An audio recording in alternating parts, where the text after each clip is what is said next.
Hi, my name is Peter Kelly.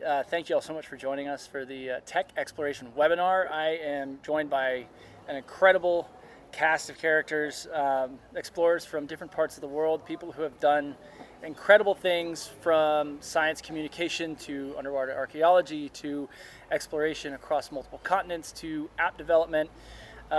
Melissa Pappas with Emerging Creatives of Science.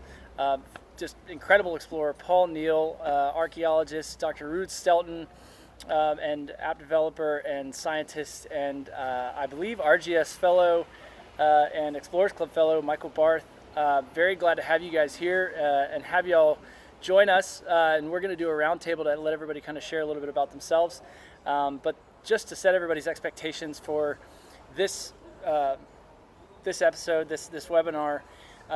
Moving forward, this is very much going to be a conversation. This is not me just asking questions and you guys firing back answers to me. This is really me posing a question to you all as a group and basically getting to be a fly on the wall or chime in or help redirect as needed. But I'm really curious to get y'all's thoughts on technology and exploration and the future of exploration moving forward. So to kick us off, guys, I'll go ahead and introduce myself. I'm Peter Kelly.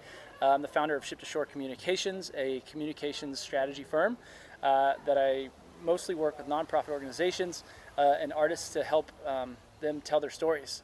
In addition, I'm a filmmaker, storyteller, and travel writer. I've been in film production for the last 16 years, working with everyone from Apple TV Plus to History Channel to IBM to Netflix. And I've shot videos and photos and films all over the world. I just really love history, I really love exploration, and I love science, and I'm excited to bring these folks together today to share with y'all. But Melissa, I'll go ahead and kick it over to you if you'd introduce yourself and share with the group a little bit about who you are. Sure, yeah, thank you, Peter. Thanks for having me. I think we have a really cool group of people here to talk about tech exploration and lived experiences across both those things.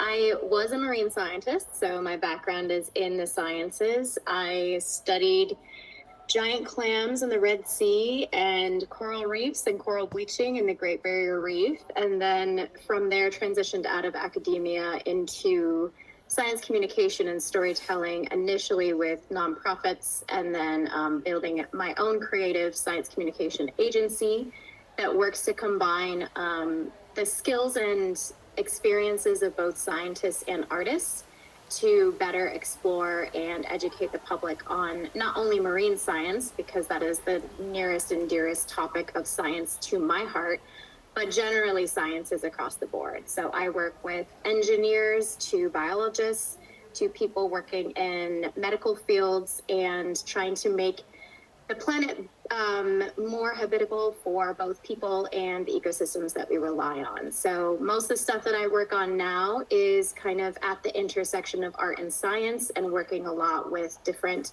ocean organizations as well as scientists at universities. Awesome. Melissa, thank you so much. Paul, I'll go ahead and kick it to you.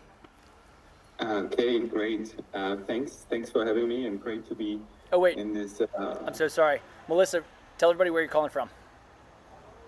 Oh, yes. I'm actually in Montana in the U.S., so I'm very far from the ocean, which is sad for me, but it's a beautiful state. Awesome. Paul, sorry, go ahead. Great. Well, no problem. So I'm calling in from the wonderful Portugal, so it's a little bit later here already. I'm a mountaineer, expedition leader. I'm also the founder of the Portugal chapter of the Explorers Club. So basically, currently very much involved in building a community of explorers, which has a lot involved. What does exploration mean these days? Who do we count an explorer? Who is getting involved, and what are we doing? My passion is to basically put together interdisciplinary teams to go out and solve problems, whether this is in archaeology, paleontology. We recently did a space science mission, an analog space mission. So it's really putting together teams with different backgrounds. I love to find myself the guy in the room that knows the least and learning a lot. So find I'm probably in a similar community here today. So looking forward to an exciting conversation. Awesome. Paul, thanks, man. Ruud, go ahead, man. Oh. Peter, I think you're muted. Let's try that again. Paul, thank you so much. Dr. Ruud Stelten, if you go ahead and share a little bit about yourself and the work you do at the Shipwreck Survey and as a professor. Oh, Ruud, now you're muted.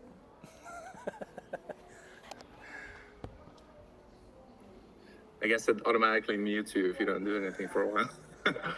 Yeah, thanks, Peter, for setting this all up. So I'm a maritime archaeologist. I obtained all my degrees up to PhD level from Leiden University in the Netherlands. But I've been working and living outside of Europe, most notably in the Caribbean for the last 15 years, where we carry out most of our work. So as a Shipwreck Survey, it's a small organization that I founded to carry out underwater archaeological research. And we've been holding successful student field schools for about a decade now, where we teach people from all walks of life and all around the world to how to carry out underwater archaeological research on real shipwreck sites. And it's been a very exciting journey. I see a few familiar faces here in the crowd as well. So in addition to that, I work at the university here as well in Adelaide. I'm calling in from Adelaide, Australia. I work as an associate lecturer at Flinders University. Awesome. Great. Ruud, thank you so much. And last but definitely not least, we have Michael Barth with us as well. Michael, please share. Thank you. Thanks for having me. Good to be here.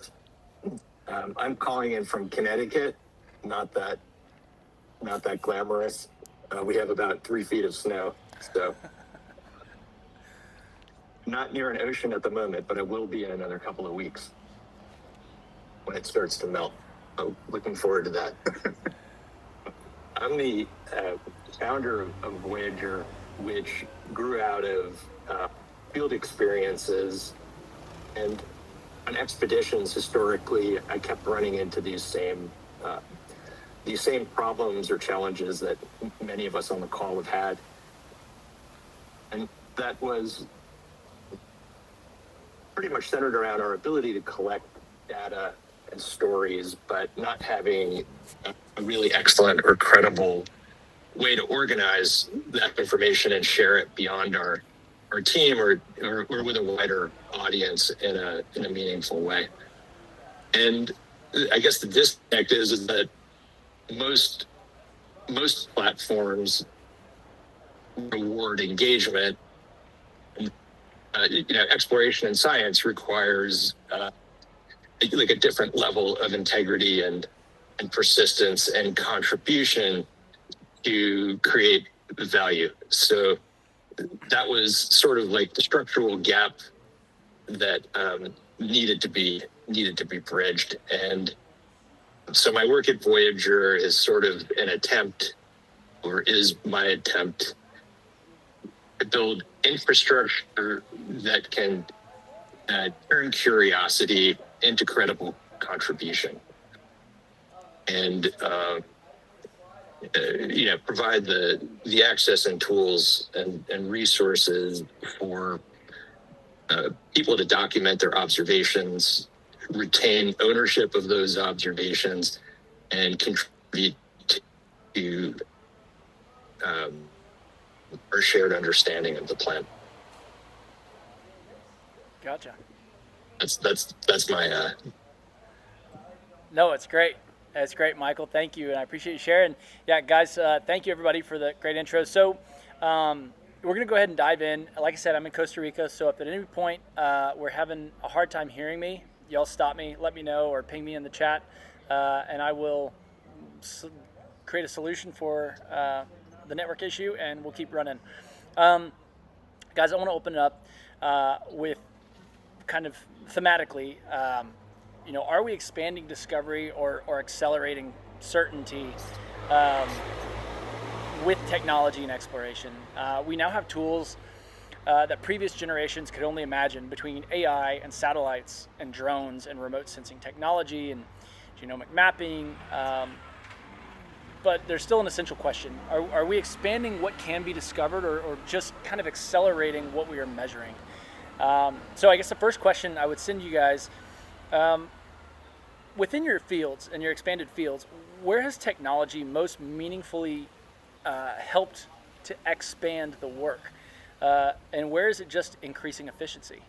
And I'd love for you guys to share examples or thoughts or anything within that realm. Melissa, you want to kick us off? Sure. As you've been asking these questions, I'm speaking from a couple different perspectives. So in the sciences, I did most of my research with genetics and DNA sequencing and things like that. And having access to technology where you can actually figure out not just what species of an organism is that you're sampling somewhere along the reefs in an ocean basin, you're actually discovering how closely they're related to their neighboring species on a different reef, maybe just a few hundred meters away. And then you're also looking at how do those population genetics change when you have things like climate change effects happening, and does that affect the genetics level? I think that technology is what has come up in my mind when you ask, like, what kinds of science advancements and discoveries have we been able to expand on with the access to technology that we have today that was definitely not available 10, 15 years ago. And I think that it kind of does both. There is an expansion of discovery, but then the further you go down into the niche of that particular science that you're really discovering, I think it gets really easy to find yourself in a super narrow mindset and then forget, how does that make an impact on the bigger world, on the larger world, and for everyday people. So being in academia and having kind of that bubble effect of communicating science to your fellow experts and your peers that are right on board with you talking about genetics and eDNA and all of that great cool stuff that we get to learn about now with this amazing technology is great. But if we can't bring that to a larger audience, especially people that are making decisions about how these ecosystems are used and exploited, we're not really making a difference. So I'm speaking from the science side. I think we've gotten some really cool genetics technology that I have loved working with as a scientist, but speaking from a communicator side and the perspective of how do you bring that work to a larger audience, I think technology actually has a major role there too. And I'm thinking specifically of things like VR and even just storytelling through documentaries and beautiful imagery that we do through media, because there are so many people in the world that don't have access to coastlines. And I'm thinking marine science because that's where my background is, but generally people have this inaccessibility to science as a field. So how do we use technology to bridge that gap and make it more around storytelling and the ability to connect to something that would actually resonate with a larger audience? So I think on both sides, we're expanding discovery, but it's even bigger than that, expanding impact. Awesome. Yeah. Well, I think you hit some good points there. Hey, Eric, thanks for joining. I think you hit some good points there, especially you kind of bridging, what your response kind of bridged, I feel, across Paul, Ruud, and Michael. All of y'all are communicators and explorers, and you're all also heavily use technology in what you're doing. Michael, I'm curious to get your thoughts as the creator of Voiijer on that communication aspect. Well, it's definitely a timely question. Melissa touched on a bunch of specific use cases, and I know Paul has a lot of experience in this, and from what I just was able to read about Ruud's work too, but as well. But things like remote sensing and other types of sensors that we kind of take for granted and are sort of ubiquitous at this point have certainly vastly expanded what we are able to observe. But it's kind of like, to Melissa's point, that just being able to see more is not the same thing as being able to understand more. And this is why, this is why I try to use the technology to reinforce that it still requires participation, like expansion of participation, I guess, is what I'm really after at the end of the day. So,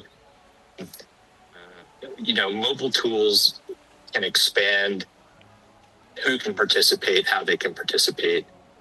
AI is good at increasing the speed of pattern recognitions, somewhat to what Melissa was saying about now being able to connect the dots between two different species on two different reefs at, two different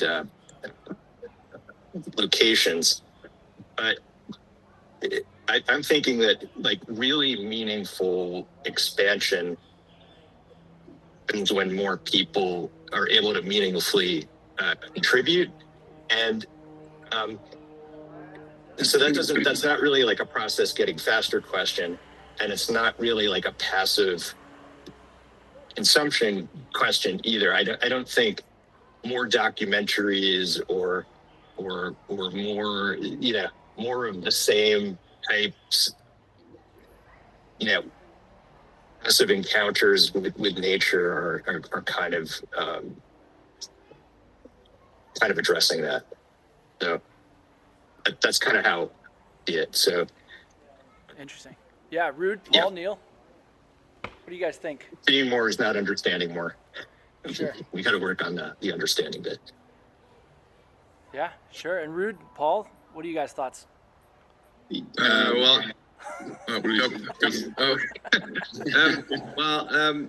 I think it's very interesting. The point that Melissa makes is that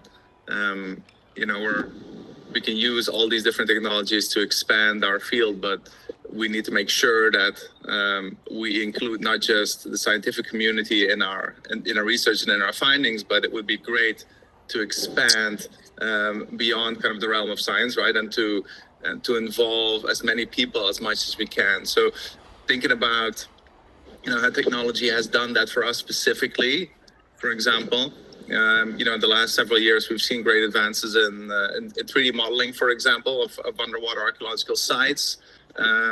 Like right now, we can fairly easily create, a very good and high quality 3D model of an underwater heritage site, such as a shipwreck.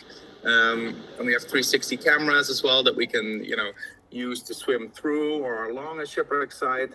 And all these things, they're very useful in documentation, but perhaps even more so, they are extremely valuable in getting people involved in maritime heritage, maritime archaeology. People who not necessarily dive, people who not necessarily are able to, to go to a particular location. Some shipwreck sites are very remote, and you have to be in the water for them, and you have to travel. So in order to bring those shipwreck sites three-dimensionally, digitally, to people all over the world where they can look at them and interact with them and even study them, I think that's one of the great things that that technology has allowed us to do in the last several years. I would actually totally echo what you guys said. I see technology, how it has helped us expand the universe in exploration, is on one hand side, of course, in the exploration itself, like what we actually can do, new frontier. We talked about interdisciplinary research, sensoring, drones, technology that lets us discover new things. But I think actually the second dimension that's really interesting is what you just touched on about too, is sort of the broader outreach that we can help and can gain with that. And I think one particular element that's now so much simpler than it probably was like 10, 20 years ago is the way we can do citizen science and involve the everyday, the community in projects. I mean, the easiest method was we can now do basically webinars and videos straight from the field wherever we are. I mean, you just bring your Starlink and you basically can put everyday explorers into the field wherever they are. We have done expeditions where you basically just can get the members of the public participating.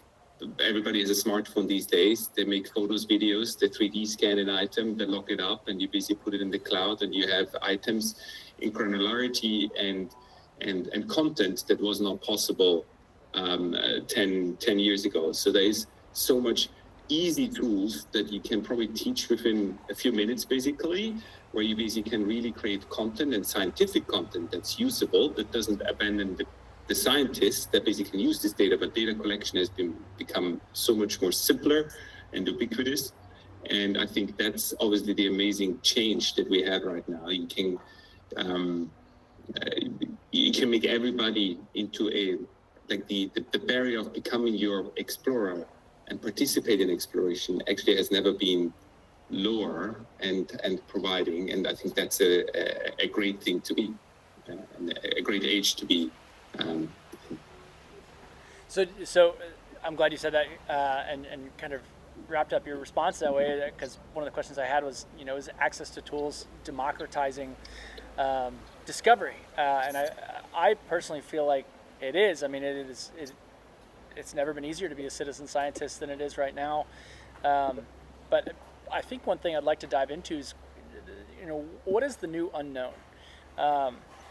Moving from tools to territory, like what frontiers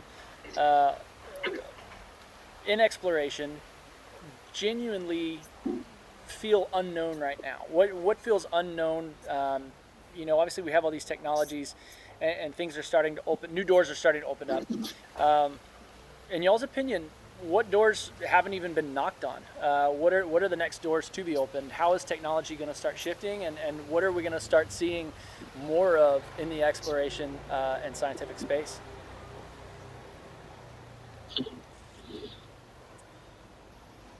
I have two very different answers.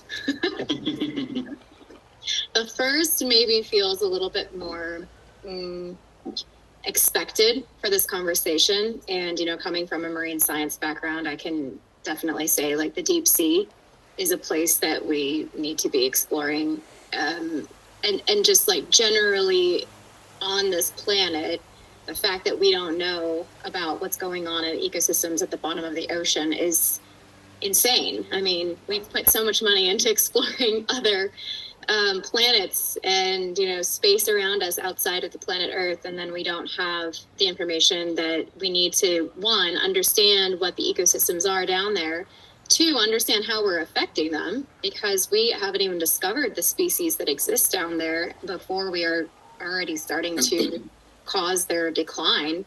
And then three, finding out really amazing tools and resources from the deep sea that can help solve problems in our own society. And I'm thinking of things that are as simple and unexploitative as eDNA samples that come from water samples or sediment samples, and like amazing proteins and genetics that you can discover without having to destroy ecosystems, without dredging, without sampling, things like that.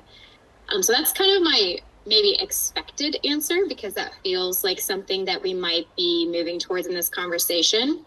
But then my more out of the box answer to that is, I think one of the next frontiers for discovery and exploration is actually how humans are going to relate to AI and this new technology generation that we're entering into, because I see this like upcoming need for humans to be able to figure out what do we uniquely have as skills that a machine or a computer will never be able to have. And there's something around creativity, there's something around intuition, there's something around even like traditional knowledge systems and storytelling, and the way that we as humans can actually feel and interpret data around us that is not numbers. I think there's something there to have like a real collaboration with machines as we move forward, and really figure out what is it that we bring to the table that machines are not going to take away from us. So those are my two very different answers. If I can just build off your last point, which really resonates with me, that when I think about it, I think about it as the frontier, to me, is how we're reconnecting people with nature and how technology is facilitating that. And then the other part of that frontier, if we're going in that direction, is then the frontier of what constitutes trust and shared knowledge. Now that all of our tools are collecting so much information about the planet, at any given moment in time, that we can pull all those strings together with with an AI to create, many different types of predictive modeling and other outputs. That's going to become a really important area to be thinking about. And the fact, someone brought it up earlier, but that particularly now, I mean, I don't think apps are like on a phone or even a thing in 4 years, but which for the people on this call, the habits that we are creating for, younger people using technology now makes this even a more important point, because anybody can go out into nature and share their experiences in nature, and the scientific integrity or the scientific value of that experience. If my 10-year-old son is in the park across the street doing a tree survey, an informal tree survey with his friends, and he's sharing that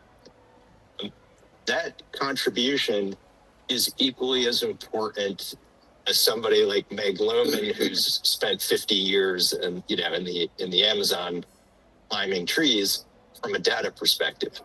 And now we can connect the generations, in that way as well. So daunting and thrilling at the same time, but so many people that aren't even involved in this conversation could be, outdoors in nature, providing really rich information about the planet from perspectives that are absolutely missing from, any data sets I've really come across. I think I want to chime in here. I mean, definitely agree with Michael and Melissa on that part too. I think if we think about where is the frontier where we know very little, I mean, one point is really like what makes us human, like where is, I mean, this intersection between the data collection, the stuff we cannot collect in data. I think that's, I mean, where does consciousness start, and all these questions that start now with AI and it getting thrown up. I think that's obviously one factor where it feels like we still have a massive dark hole in our research and knowledge. And on a bigger picture, on a more meta side, it's more all this complex system that we have around. I think there's so much correlation that we assume as causality. I mean, we just see this never-ending the complexities that Mother Nature throws at us every moment, which we think we understand, we actually don't understand.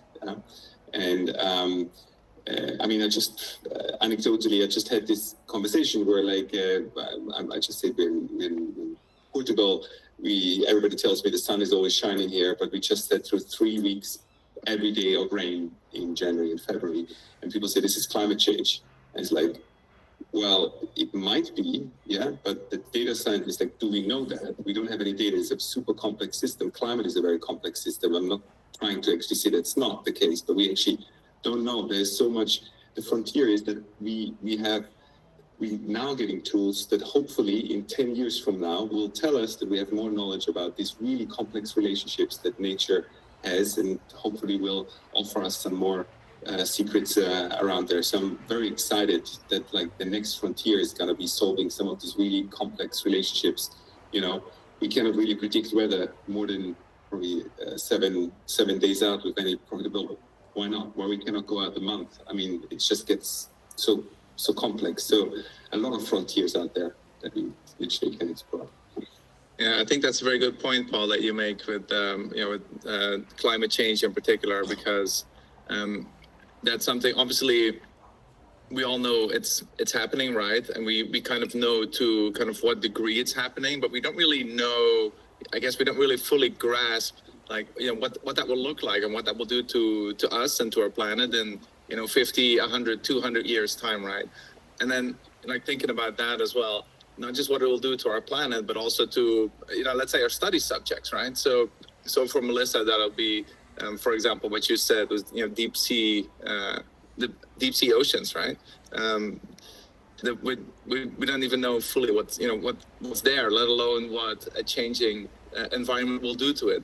And it's the same for what we do in archaeology. We don't really have a good grasp on how climate change is affecting cultural heritage sites and shipwreck sites. And that's one thing that we've been trying to quantify in the last few years, and where we'll be spending quite a bit of time moving forward, is trying to understand how some of these sites are being affected by things like ocean acidification, by increasingly powerful hurricanes or extreme weather events, things like that.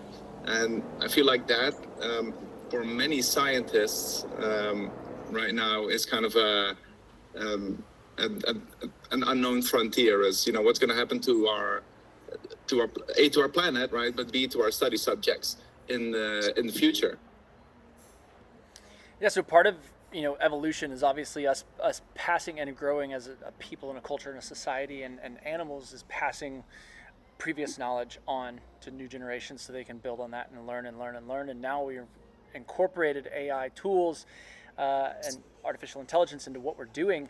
And it seems, Ruud, to build on what you just mentioned as well, is that it seems that we really are in a place of collaboration with these tools. It seems to be that is probably the next step, is figuring out the best way to collaborate with the tools that we have in order to basically make it all come together and work together efficiently and effectively without relying too much on the tools, but also using the tools and not being stuck, with pen and paper. So let me ask you guys this: what is a realistic approach to expanding citizen science and access to these tools and helping people utilize technology in an effort to explore and take notes? I think it was Adam Savage that said the only difference between I'm going to butcher the quote, but the only difference between dicking around and science is good note taking. And so how do we help bridge that gap as communicators and as explorers and researchers? How do we tie in the next generation? How do we get people moving forward with this collaboration, and how do we teach people not just in our home countries but around the world? I guess the answer is a little bit different depending on what science or what approach you take, right? I do think. Sorry, go ahead, Michael.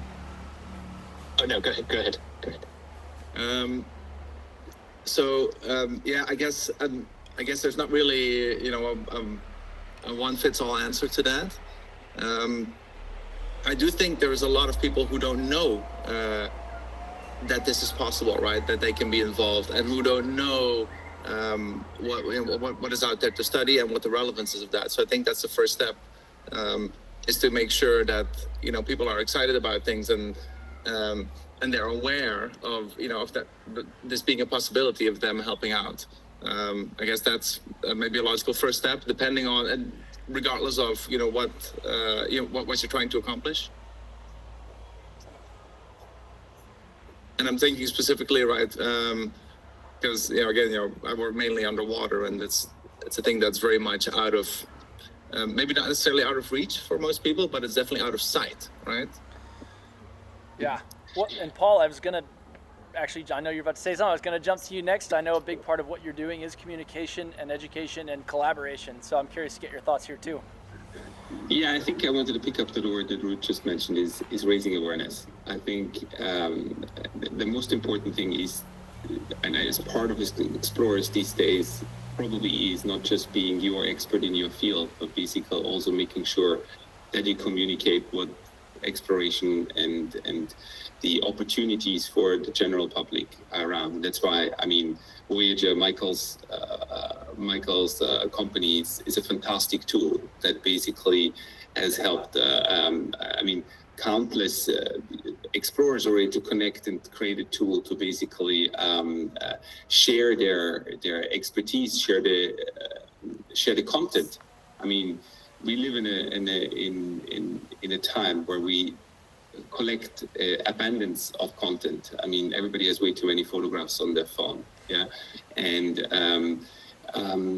I had the opportunity 2 months ago to speak at a conference, and the conference was for travelers, literally an organization of people that travel to every country on the continent.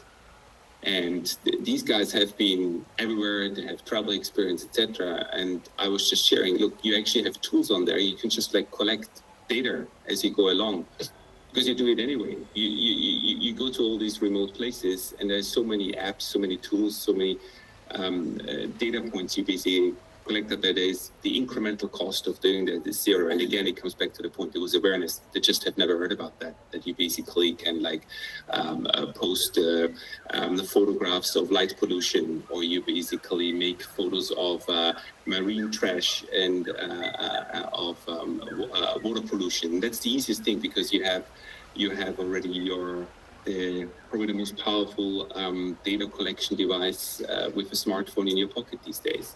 Yeah, so I think it's to say, how do we get more people involved? It's up to us to basically spread awareness. It's about the organizations that basically are involved. And I think the more people are knowing about that, the more we also creating this. And what do I feel that is one of the most important skills that we need to have going forward is curiosity. And I think curiosity is what perhaps that's what makes us human, to be open for new things. And that's what I've been driving explorers for millennials and centuries. So I think that's what we need to give also the next generation with. Yeah, awesome. Well, I appreciate the answers, guys. That's really insightful. I want to kind of move along, and y'all have given us some great answers here, but I want to make sure we stay on track, because I've got several other questions. I want to kind of dive into risks and ethics and kind of the cost of knowledge and the cost of growth for technology and the fields that you guys study and in exploration as a whole. So the first question I kind of lead off with is, does a greater technological capability, does it require a greater ethical restraint? And if so, what are we talking about?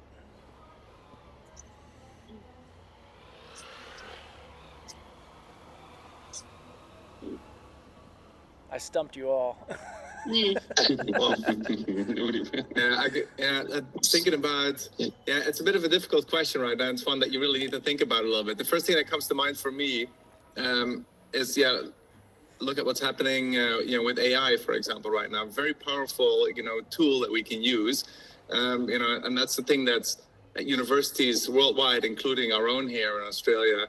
That's one thing that, we're trying to, we're trying to figure out how to deal with that. It's very easy to write an essay nowadays, or even an entire thesis, using AI. So, for some students, they use this, they use it quite a lot. So there is definitely a very great ethical restraint here that you have to exercise, right? Do I press the easy button and do I write an essay using AI, or am I going to submit an original work of my own?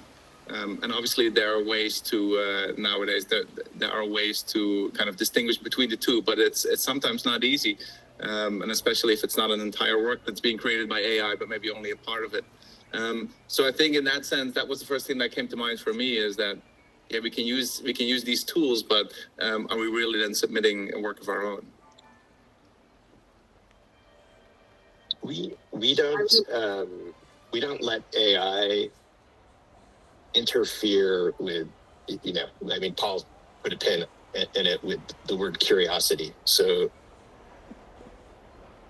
we don't do anything that would mitigate or undermine or dilute human curiosity, because by doing that, you certainly limit human potential for discovery, genuine, authentic understanding. And AI maybe becomes important applying it to the very real human outputs post the experience that you've had, the data you've collected. AI then has an appropriate, I believe, place, but it's sort of like an evolving question. And just in my own limited experience with what I'm currently working on, that the governance issues seem to be evolving almost, weekly around the development of the tools themselves. And I think that what we try to do is just keep the focus on what is human, what is real, and what we can do to empower like real human interaction and work in nature with other people. And that's sort of we try to build everything from there. And so we try to then make the governance fit that rather than the other way around, where the tools are dictating how we engage with nature and follow our own curiosity into the outdoors.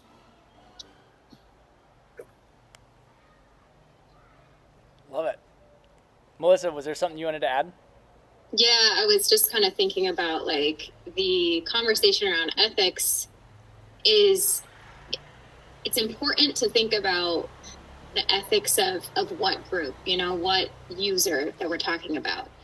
Because Ruud's comments about, students maybe using AI to write an essay or do well in school, and in the way that they might use AI that might not be ethical for the school system, right? Like they're taking advantage of a tool so that they don't have to come up with their own work.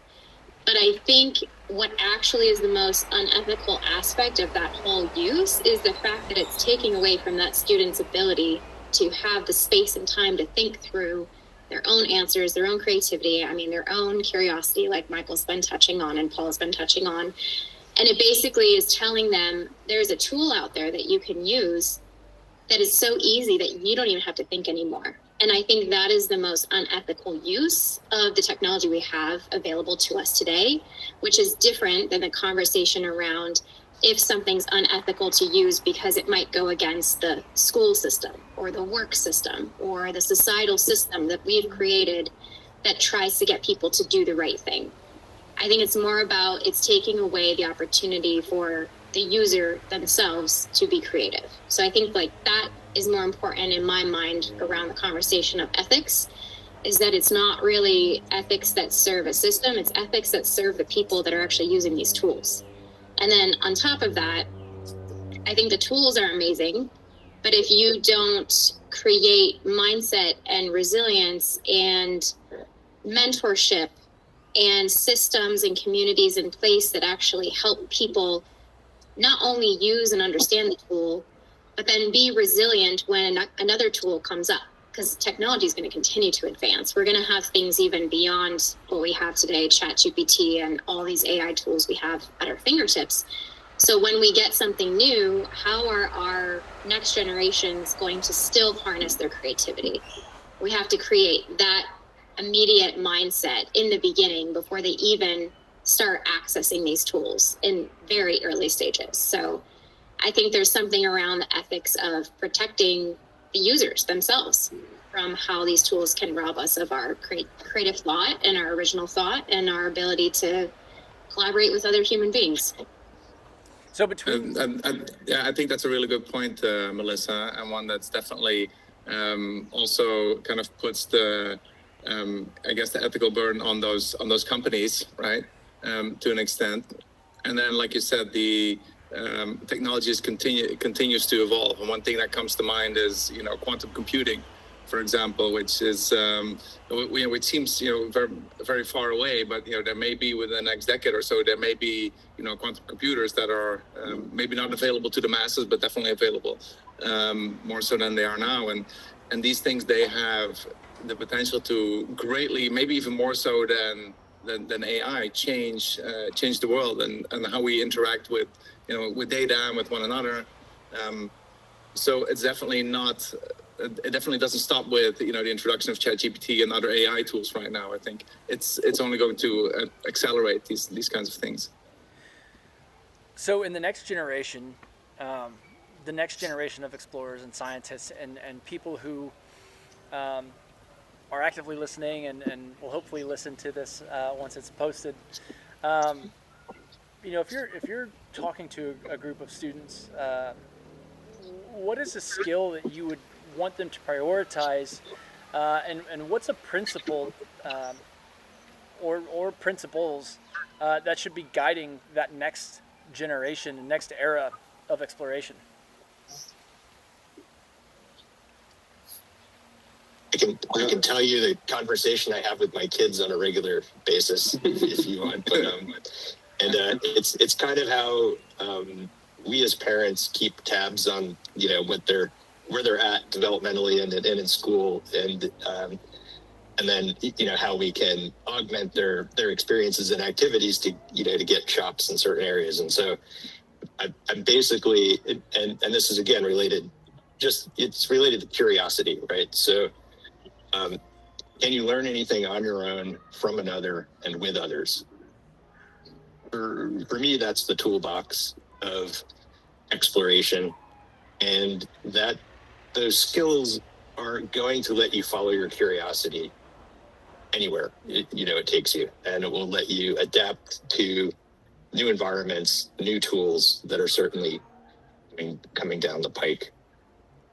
And so, if this is somewhat related to what Melissa was saying with regards to her last point on the ethics in terms of care for the actual users, is that if you're not keeping that sort of thing in mind in the tools you're putting in their hands, then you're doing them a disservice, because they're not going to be able to explore and follow their curiosity as well as they could, without having those.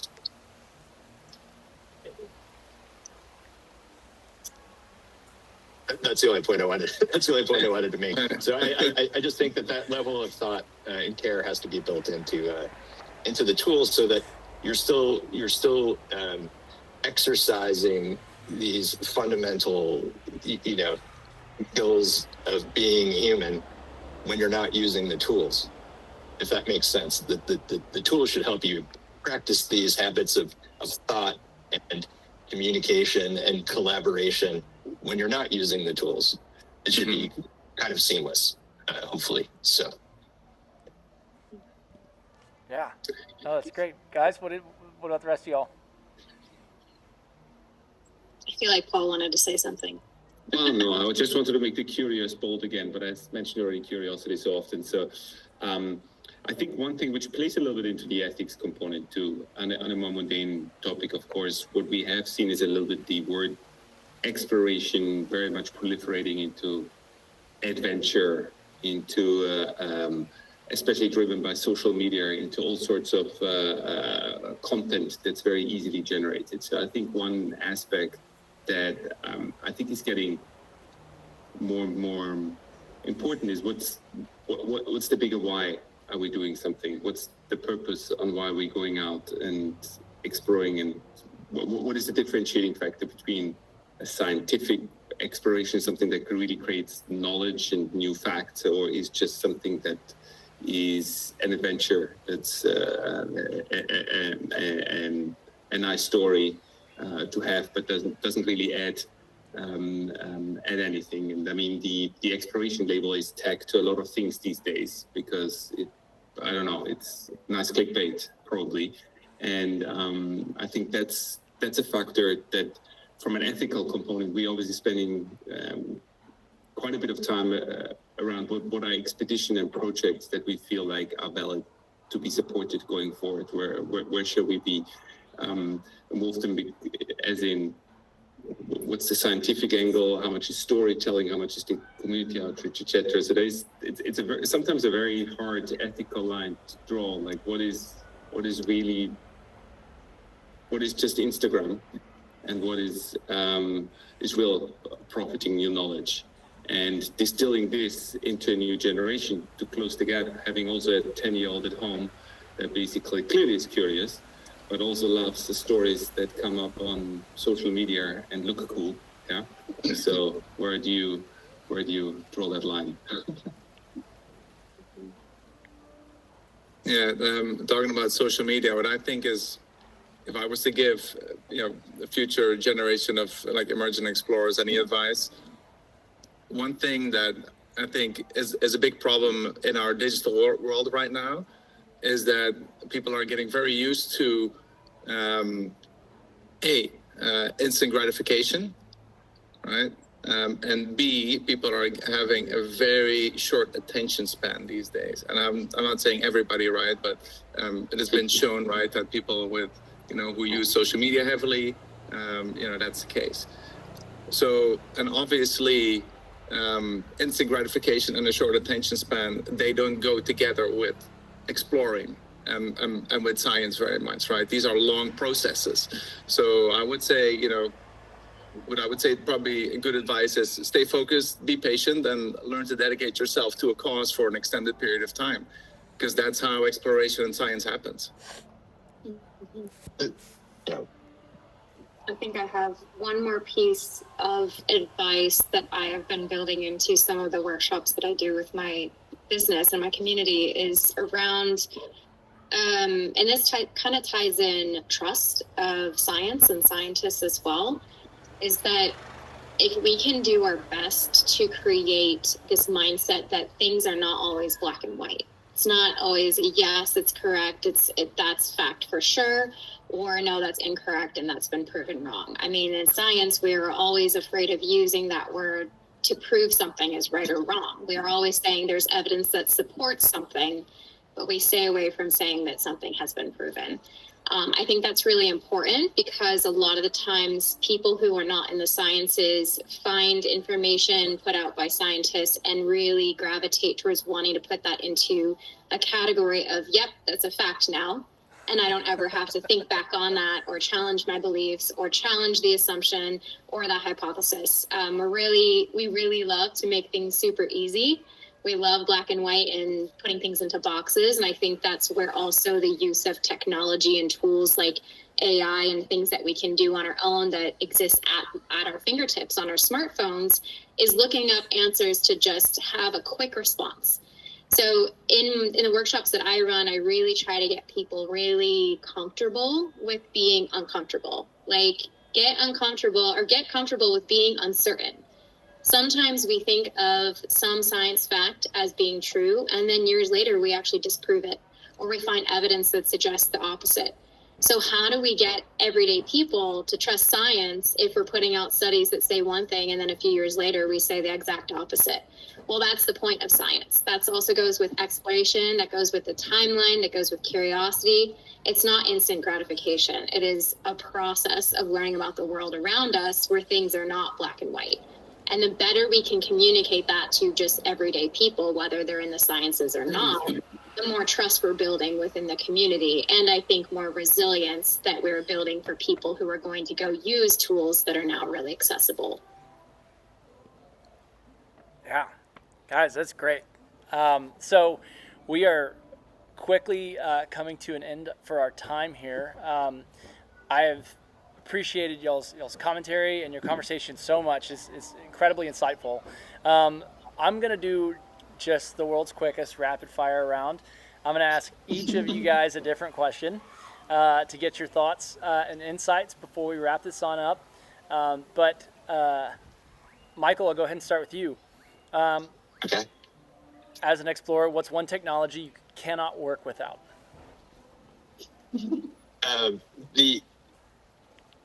The ability, I think now, the ability to document what I observe.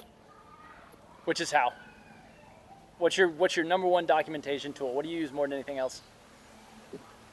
I don't want to give a self pitch, but I use Voiijer all the time. Yeah, there you go. It needs to be. Love it.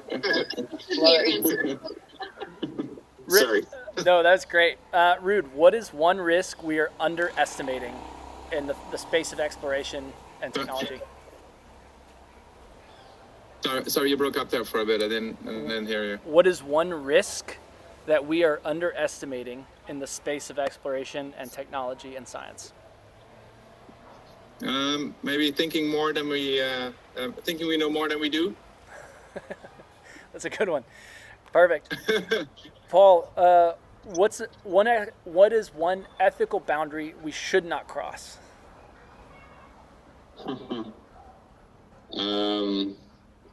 Well, the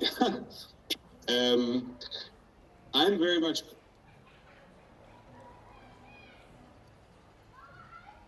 in removing human accountability, basically, in all the technology that we do. I think that's we already moving stuff out to agents and letting things do automatically with AI. We moved from programming nice poems to like doing our travel bookings. So I think the accountability needs to stay, and we need to have some sort of way to stay in control, even if we're probably not. Awesome. Hey, all right, Melissa. Data or intuition, what leads an exploration more and why? I'm going to have to say intuition, because no matter how much data we have about a thing, when it really comes down to making a decision, it's going to be based on a person's feelings. Yeah. Awesome. You guys, that is great. Thank you all so much. This has just been it's been really fun for me. I hope you guys have had a good time and enjoyed yourself and feel like y'all got something out of it. And for the folks that were able to join us during the live session, I hope you guys enjoyed this as well. I know we didn't really have time for questions. I will work on that for the next one. But thank you all again. Thank you. And I will send everybody a follow-up email for the folks that have joined us. And when I post it live, I'll share the websites for all of our panelists, so you guys can learn a little bit more about each of them and the work that they are doing, the incredible work that they are doing across the globe in an effort to expand a better understanding of who we are as people through science and art and communication. And thanks for joining, guys. I will see you all on the next one, and I sincerely appreciate y'all taking your time. Thanks, Peter. Thank you, Peter. Thank you, Peter. Thanks, everyone. Bye, Bye, everyone.